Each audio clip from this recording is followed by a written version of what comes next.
Hello అండి, కట్ల పొయ్యి మీద చికెన్ బిర్యానీ తయారు చేస్తున్నానండి. కేజీన్నర బాస్మతి రైస్కి కేజీ బండకోడి వేసుకొని చేస్తున్నానండి. కేజీ అయితే కర్రీ చేసాను.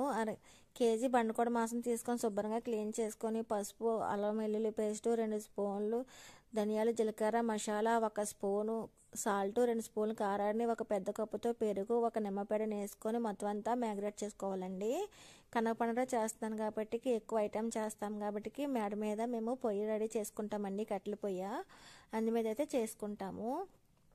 ఇలా మొత్తం అంతా మ్యాగ్రేట్ చేసేసుకోవాలి. చేసుకొని మూత పెట్టేసుకొని గంట సేపు ఫ్రిడ్జ్లో పెట్టుకోవాలండి. గంట ముందు నేను కేజీన్నర బాస్మతి రైస్ నానపెట్టుకున్నాను.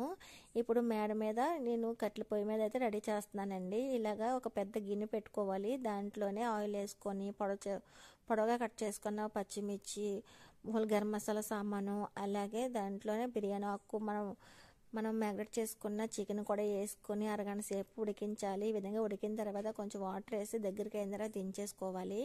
మనం నానపెట్టుకున్న బియ్యం ఉంది కదండి, అది కూడా వేసుకొని 50% ఉడికించాలి. ఈ విధంగా ఉడికిన తర్వాత అన్నం వచ్చేసుకొని అదే కళాయిలోని కొద్దిగా ఆయిల్ వేసుకొని చికెన్ వేసుకొని దానిపైన ఇలా కొద్దిగా రైస్ని లేయర్లా వేసుకోవాలండి. కొత్తిమీర కూడా వేసుకొని ఇలా సింపుల్గా చేసేసుకుంటే చికెన్ బిర్యానీ చాలా బాగుంటుందండి. ఈ విధంగా మొత్తం అంతా వేసుకొని 10 నిమిషాల పాటు మొత్తం అంతా మంట తీసేసి అలాగా ఆ వేడికంతా వాటర్ అంతా ఇంకిపోతుందండి. బిర్యానీ అయితే చాలా పర్ఫెక్ట్గా వస్తుంది.